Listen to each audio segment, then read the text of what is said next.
दिने भावे हरिनाम आपली चिंता करण्यासाठी भगवान परमात्मा बसलेला आहे. तू नको चिंता करू राजा, तू तुझं काम कर, तू त्याचं काम कर. बरोबर की नाही? अशा प्रकारे रानोजी चोखोबांचे वडील 50 वर्ष आंबेच लोकांचे श्रीमंताचे पंढरपुराच्या मालकाला दिले. वाहिले मंदिरामध्ये प्रवेश नाही. त्यावेळेची परिस्थिती होती. सेवा मात्र देवाची, कट्टर वारकरी. आणि रानोजीला त्याच्या भक्तीमुळे काय झालं? मुलगा झाला. काय नाव त्यांचं? आणि सोयरा त्यांची पत्नी, ही त्यांना मिळाली भक्तीमुळे. आणि सोयराला कर्ममेळा नावाचा मुलगा झाला. उपजार जन्मल्याबरोबर विठ्ठल विठ्ठल म्हणू लागला. कशामुळे? पूर्वजनांची पुण्याई. जगद्गुरु तुकाराम महाराज जन्माला आले खरं आहे, पण त्याच्या मागे 8 पिढ्या विठ्ठल विठ्ठल विठ्ठल मंत्र चालू. काहीतरी त्या पिढ्यांची परंपरा असावी, पुण्याई असावी, नाही का? आमचे अशोक महाराज आहेत, त्यांचे आजोबा मला आठवत नाही, वडील आठवतात. परंपरा आहे, परंपरा. आता नायगावची परंपरा सुद्धा छान आहे. खरं तर नायगाव यापूर्वीही चांगलंच होतं. काय इथे सुद्धा मोठी मोठी लोक होऊन गेलेली आहेत. आणि काहीतरी परंपरा असल्याशिवाय हे चालत नाही. काहीतरी परंपरा असावी लागते, मागे कुणाची तरी शक्ती असावी लागते, नाही का? आणि ती शक्ती या ठिकाणी काम करते. तर रानोजी थकले होते आणि त्यांच्या पोटी त्यांची जी सोयराची सून आहे तिच्या पोटी कर्ममेळा गरोदर झाली. आणि आईला, त्या सोयराची आई नाही आणि वडिला तिच्या पतीला सुद्धा आई नाही. मग आता काय करायचा प्रश्न पडला. काय म्हणून त्या सोयरानं त्या धन्याला विनंती केली, अहो जा तुमच्या बहिणीला तरी घेऊन या निदान बाळंतपण करायला, नाही का? परंतु भक्त जे असतात ना ते परमात्म्याच्या अधीन असतात. त्यांना दुसरं काही सुचत नाही. आणि त्या चिंतनामध्ये सांगितलेला निरोप लक्षात आला नाही. फिरत राहील नामचिंतनामध्ये. जेव्हा तुम्ही नामचिंतनामध्ये असता तेव्हा भगवंताला चिंता असते, तो जागा होतो. आणि जागा झाल्यानंतर त्यानं विचार केला की आता हे होणार कसं, आपल्याला जायला पाहिजे. म्हणून जगाचा दाता भगवान परमात्मा काय भगवंतासाठी त्याची बहीण वहिनी उघडा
कशाचं प्रतीक आहे? प्रेमाचं प्रतीक आहे. लक्षात ठेवा. प्रेम नाही सांगता बोलता गाविता अनुभव चिंता चित्त जाय. एखाद्या माईला विचारलं लेकरावर किती प्रेम आहे सांग बरं, नाही सांगता येत नाही ना प्रेम किती आहे. फक्त एवढंच सांगते, मला सांगता येणार नाही. तस भगवंताचं भक्तावरचं प्रेम आहे ते सांगता येत नाही. तर अशा प्रकारे देव तर त्या ठिकाणी का आला हा प्रश्न आहे. नीट ऐका, देव का आला त्या ठिकाणी, तर त्याचं कारण असं आहे. थोडस माग जाऊया आपण. रानोबा थकलेले होते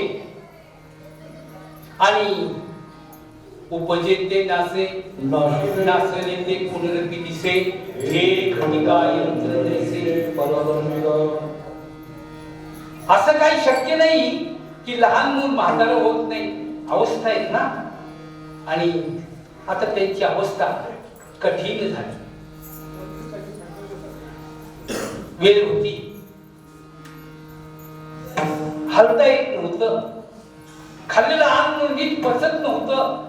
आणि मग चोखोबा काय करायचे, त्यांना हाताला धरायचे. बाहेर घराच्या एक बोरीचं झाड होतं, एक चीप होती मोठी, पूर्वी चीप असायच्या, आता बाथरूम निघाले नाही का. आणि मग ते चिपावर ते स्वतः त्यांना घोळ घालायचे. परंतु एक दिवस त्यांनी काय केली, धोत्रामध्ये संडास केला. संकटाच्या वेळी परीक्षा होती. त्यांनी त्याला उचललं आणि तसंच बाहेर घेऊन गेले. आणि हाक मारली, सोयरा येणं झाला. आता मदतीची गरज होती. एका हातानं वडिलांना धरलेलं आहे, दोन्ही हातानं पेलत नाही. म्हणून सोयऱ्याला सांगितलं, काय फक्त पाणी होत, काही करू नकोस. पण सोयरा तरी कुठं कच्ची होती, ती खानाबसाची भक्त होती. ती सांगितलं, चिंता करू नका, तुम्ही काय करा, यांना दोन्ही हाताने घट्ट धरा, पाणी मी टाकते आणि स्वच्छ मीच करते. काय सांगितलं, हे खेडेगावात फक्त पाहायला मिळतं बरं का, आजही मिळतं, कारण संस्कार आहेत. हे संस्कार शहरात राहिलेले नाहीत. फार विचित्र परिस्थिती आहे कलियुगामध्ये. वेळ समयामध्ये मनुष्यामध्ये फरक चाललेला आहे. आणि अशा स्थितीमध्ये ठीक आहे ठीक आहे ठीक आहे म्हणून त्यांनी काय केलेलं आहे, त्यांना वडिलांना धरलेलं आहे. आणि स्वैरानं काय केलं, पाणी घातलं, घेतलं आणि स्वतःच्या हातानं कंबर साफ केली. परंतु साफ करत असताना बांगड्याचा आवाज झाला. म्हातारं हुशार होतं, ओळखलं. सुनेनं कंबर धुतली. घरात गेले आणि सुनेला आवाज दिला, मी ओळखलेला आहे, मला बांगडीचा आवाज आला. अगं माझी कंबर तू धुतलीस? हो म्हणे. तिच्यात काय बिघडलं? अहो मी तुमच्या लेकीसारखी आहे. रामोबाच्या डोळ्यामध्ये अश्रू आले. धन्य झालो आता, याची संदेह नाही. आता मी धन्य झालो. अहो मला मुलगी, सुरबाईच्या जागेवर मला मुलगी मिळाली. पण मुली या रानोबानी जेवढी मोठी पंढरपूरला प्रदक्षिणा केल्या, वाऱ्या केल्या, मी कधी देवाकडे काही मागितलेलं नाही, काहीच मागितलं नाही. संत कधी मागत नाही, कधीच नाही मागत. मागणारे तुमचा आपला गट आहे, पण संत कधी देवाकडे मागत नाही. आणि मागलेच तर नाम भक्ती एवढंच मागतात, दुसरं काही मागत नाही. अशा प्रकारे त्यांच्या मुखातून शब्द गेले, या म्हाताऱ्याचा तुला आशीर्वाद आहे, ज्या ज्या वेळेस संकट येईल त्यावेळेला माझा पांडुरंग त्या ठिकाणी आणि त्याच्यामुळे जगाचा बाप त्याला साडी परिधान करून सोयरेचं बाळंतपण करावं लागतं. त्याचं कारण एक आहे, देव सोयरा देव सोयरा देव सोयरा दिनाचा बहुत जन्म आमची जन्मला से नरा देव तू सोयरा करी आता. आपल्या जीवनामध्ये संसार करा, परंतु देवाला कधी अंतर देऊ नका. कारण जगाचा मालक आहे तो, त्याच्या शिवाय हे जग चालूच शकत नाही. चाले हे शरीर कोणाची असते, कोण बोलविते हरिवी. त्याचं भजन करावं नित्यनेमाने. 10 कामं पाडला.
आणि राम म्हणता रामची होईची पदवी बैसोनी पदवी घे.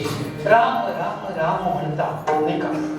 वर्गाचा वाल्मिक ऋषी झाला आणि काय सामर्थ्य झालं. कोणाची कीर्ती वाढली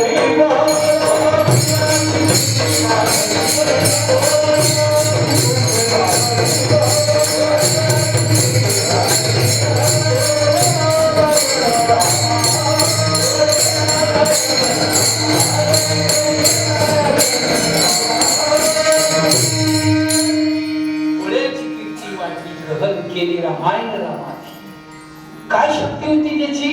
जशी त्याची लेखणी फिरली तसं प्रभू रामचंद्राला पाऊल टाकावं लागलं. मर्यादा पुरुषोत्तम पुरुष. आणि हा नामाचा महिमा आहे, देवाचा संग आहे. म्हणून आपला तो एक देव करून घ्यावा. प्रत्येकाला सुख पाहिजे, तर सुख फक्त देवाजवळ आहे. तुका म्हणे माझे हेच सर्व सुख हेच दुसरं नाही. च लावला दुसरीकडे काय. जिथे च आहे तिथे देवाजवळ सुख आहे, इतर ठिकाणी सुख नाही. कारण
सुख संसारामध्ये नाही.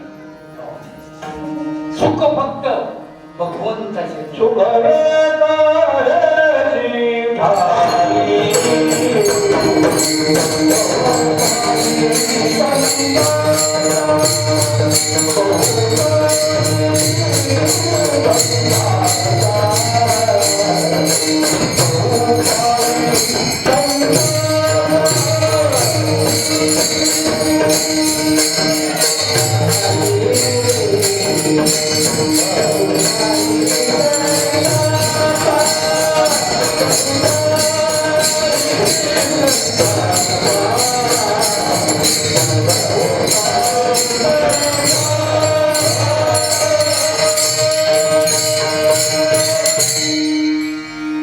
सुख संताजवळ आहे, सुख भगवंताजवळ आहे. इतर ठिकाणी जर शोधला तर कुठेच मिळणार नाही. काय म्हणून भक्ती करून या कोण वाया गेला, सांगा ओ विठोबा निवडून. या जगतामध्ये ज्यांनी भक्ती केली पूर्वीच आजपर्यंत असं सांगितलं नाही की कुणीतरी वाया गेला. परंतु संसार करणारी श्रीमंत लोकांची नावं नामशेष झाली. ज्यांनी परमार्थ केला त्याची नावं समाजामध्ये आहेत.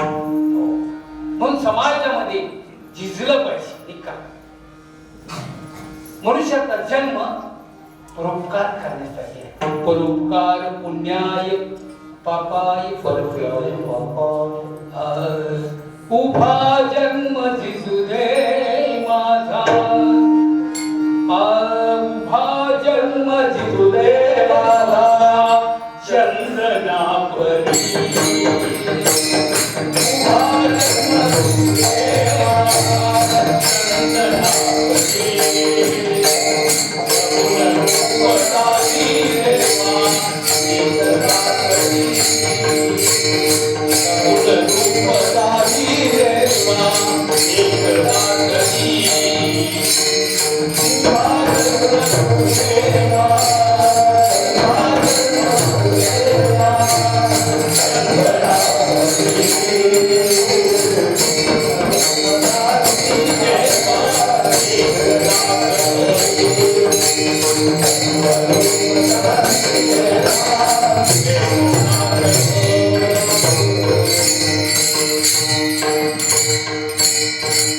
उभा जन्म झिजू दे माझा चंदना परी.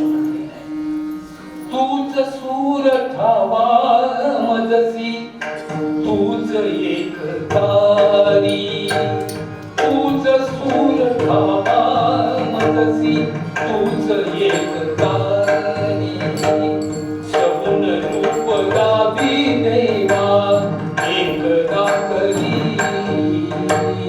सगुण रूप गावी देवा एकदा करी. जे जे संत संत पदाला गेले त्यांनी भगवान परमात्म्याचं दर्शन घेतलं. पहा, तुकाराम महाराज भंडाऱ्याला गेले आणि प्रत्यक्ष दर्शन झालं. अनेक संतांनी भगवंताचं दर्शन घेतलं आणि तिथं द्रूप झालं. लक्षात घ्या.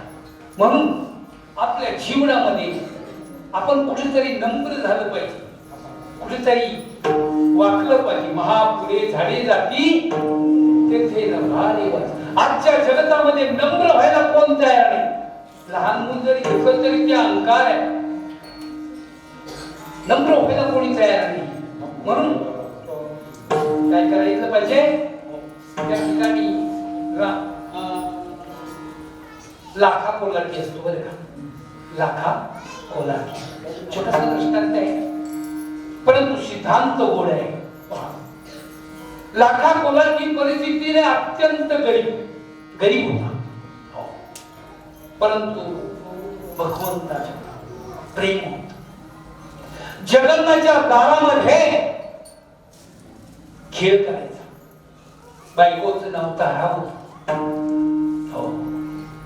आणि मुलीचं नाव चंद्रा होत. चंद्रा. तारा तर काही दिवसांनी निघून गेली या जगतामधून. मग आता छोटीशी मुलगी, तिला घेऊन तो खेळ करू लागला. आणि खेळ करत असताना जे काही पैसे मिळतील ते पैसे गोळा करायचा आणि जगन्नाथ त्या मंदिरामध्ये दानपेटीत समर्पण करायचं. भाव किती आहे. एकही पैसा घ्यायचा नाही. पण तुम्ही म्हणाल जेवण कसं करायचा. त्या मंदिरामध्ये जे काही प्रसाद असेल त्या प्रसादावर तो जीवन जगला. घडलेल्या गोष्टी द्या. आणि तो कोलाटी खेळ करत करत करत करत एक दिवस राजकुमार त्या ठिकाणी आला आणि ती सुंदर चंद्रा लावण्य होती. ती पाहिल्यानंतर त्या राजकुमाराला वाटलं हिच्याशी लग्न करावं. मागणी टाकली आणि चंद्राला तो राजा घेऊन गेला. याचा खेळ बंद पडला. लाखा कोलाटी दुःख झालं. एक दिवस गेला, दुसरा दिवस गेला, तिसरा दिवस गेला. पोटामध्ये अन्न नाही. काय खेळ खेळणार तरी कसा. त्या लाखा कोलाटी काय करायचा, ढोल वाजवायचा आणि चंद्रा दुरीवर कसरत करायची आणि मिळालेले पैसे भगवंताला समर्पण करायचे. स्वतःसाठी काहीच केलं नाही. आता मात्र 3 दिवसाचा भुकेला झाला. भगवंताला मग चैन पडत नाही. काय स्वतः भगवंत पुजाऱ्याच्या रूपामध्ये आला आणि बाबा प्रसाद आणलाय तुमच्यासाठी, घ्या ना. नाही, मी खेळ खेळलेला नाही. मला नको आहे तुमचा प्रसाद. नाही घेतला प्रसाद. पहा किती निष्ठावंत भाव भक्तांचा स्वधर्म. भाव होता, प्रेम होत, निष्ठा होती. नाही का. आपण तर कुठल्याच परीक्षेत पास नाही. थोडासा त्रास झाला की देवाला विसरतो. नाही का. खरंय ना. पण त्या ठिकाणी जेवण केलं नाही. मग आता मात्र भगवंताला काळजी. भक्तासाठी मनुष्य रडतो, भक्त रडतो हे विशेष नाही. देवासाठी तर कोणी रडतो. आता तेही चांगली गोष्ट आहे. परंतु भक्तासाठी देवानं रडावं हे मात्र अघटित आहे. अघटित आहे. देवाला वाईट वाटलं आणि रुक्मिणीला सांगितलं, अगं तू आता चंद्राचं रूप घ्यानी डोंबरी हो. दुसरा पर्याय नाही. त्यात आमचा लाखा कोलाटी भक्त राहणार नाही. लाखा कोलाटीसाठी जगाची मालकीन कोलाटी झाली आणि त्या गावामध्ये आली आणि प्रत्यक्ष पांडुरंग कोलाटेकडे गेला आणि म्हटला, अहो मला काम द्या, मी फार गरीब माणूस आहे. काय काम पाहिजे बाबा. ढोल वाजवशील का. ढोल हो. साऱ्या जगाचा ढोल त्यांनी वाजवलाय. याच्या घरातला ढोल वाजवायला त्याला काय अवघड आहे. वाजवतो की म्हटला. हा मग काय हरकत नाही. पण इच्छा किती आहे तुला, किती पैसे पाहिजे. पोटाला 2 घास मिळाले म्हणजे बस झालं म्हटला. झालं. ढोल वाजवायला जगाचा मालक पांडुरंग आणि दोरीवर नाचायला रुक्मिणी. काही होऊ शकत ना. काय देव भक्तासाठी, अर्जुनासाठी देवानी माहिती आहे अनेक वेळा कितीतरी प्रसंग आहे जीवन. आठवण झाली तर तो देवाची पत्नी अर्जुनाची पत्नी झाला श्रीकृष्ण. माहिती आहे कथा. अनेक ठिकाणी अनेक प्रसंग इतिहासामध्ये आहेत. भक्त देवासाठी काही करू शकतो आणि त्यांचा खेळ चाललेला आहे. छान चालू. आली कोलाटीनं खेळावं.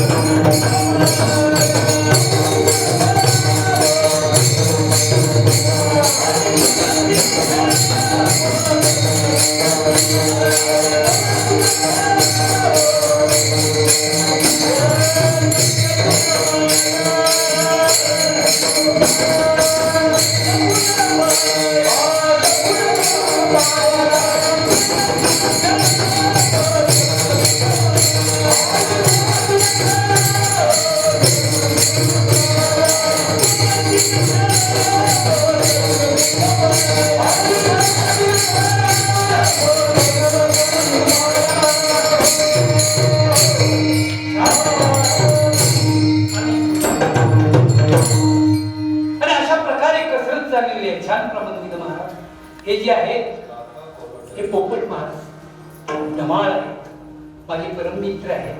आम्ही कार्यक्रमाला बाहेर जात असतो. सुंदर आवाज आहे, छानस भारुडही करतात, स्वतः भारूड करतात. गुण संपन्न आहे.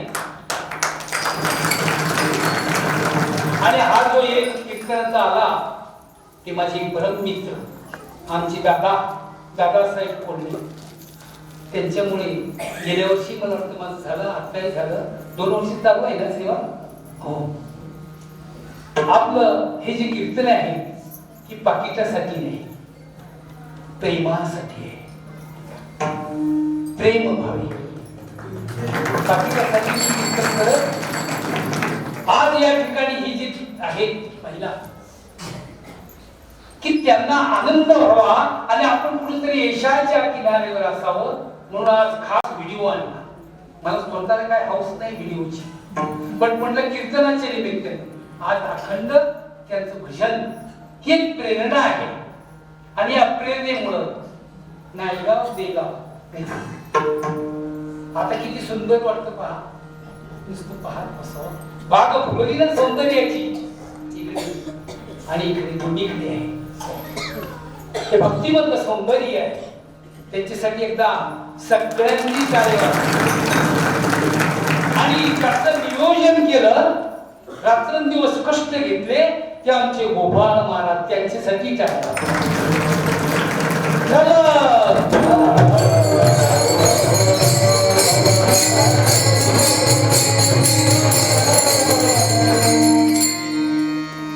हा एक प्रेमाचं लेनदेन आहे. आमची जुनी दोस्ती आहे. अगदी लहान असताना आम्ही एकत्र असतो. हनुमंतराव कोंडे, वासुदेव, विठ्ठल, अजून एक कोण आहे पांडुरंग. सगळी देवाची नावं वडिलांनी ठेवली कारण त्यांचंच नाव देवा. पूर्वी हौसनं मुलांची नाव देवाची ठेवायची. आमच्या रामवाणी, मी देगावचाच आहे बरं का, माझं नाव विठ्ठल ठेव. काय हा, दुसऱ्याचं पांडुरंग आणि तिसऱ्याचं, परंतु ते खरं घडलं लक्षात घ्या. सत्य पूर्वीची लोक होती ना, वडिलांचा ज्या वेळेला आमच्या वेळेला माझे वडील असे बाहेर फिरत होते आणि म्हणतात ना अंत वेळेला भगवंताचं नाव घ्या. अंतकाळी ज्याच्या नामाने मुखा तर त्या अंतकाळी त्याच्या मुखात नाम आलं. अंतकाळेचे मामेव स्मरणमत्वा कलेवरम. तर त्या अंतकाळी मी अनुभवलं, त्याच्या मुखात नाम आलं. धावत धावत विठ्ठलाकडे आला, रे विठ्ठल विठ्ठल, आणि मला मिठी मारली. त्याचं कारण काय आहे? नावं ठेवली देवाची. हो, आणि काही का असेना पूर्वीच्या लोकांची भावना होती तशी ही त्यांच्या लोक राहिली नाही आता तशी, परंतु एकनिष्ठ एकतत्वी अशी पूर्वीचा काळ होता. लांब नाही, 25, 30, 40, 50 या वर्षाच्या अंतरामध्ये एकनिष्ठ लोक होते. आजही आहेत, परंतु प्रमाण मात्र कमी होत चालले आहे. लक्षात घ्या. तुका म्हणे तूची खरा एर वाहुगा पसारा. या जीवनामध्ये खरं काय आहे, खोट काय आहे हे जाणलं पाहिजे, हे कळालं पाहिजे. हा मायेचा पसारा आहे आणि मायेच्या पसारामध्ये आसार काय आहे, सार काय आहे हे ओळखता आलं पाहिजे. म्हणून या ठिकाणी देव हाच सार आहे हे पहिल्या चरणामध्ये. आपुला तो देव एका करती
Oh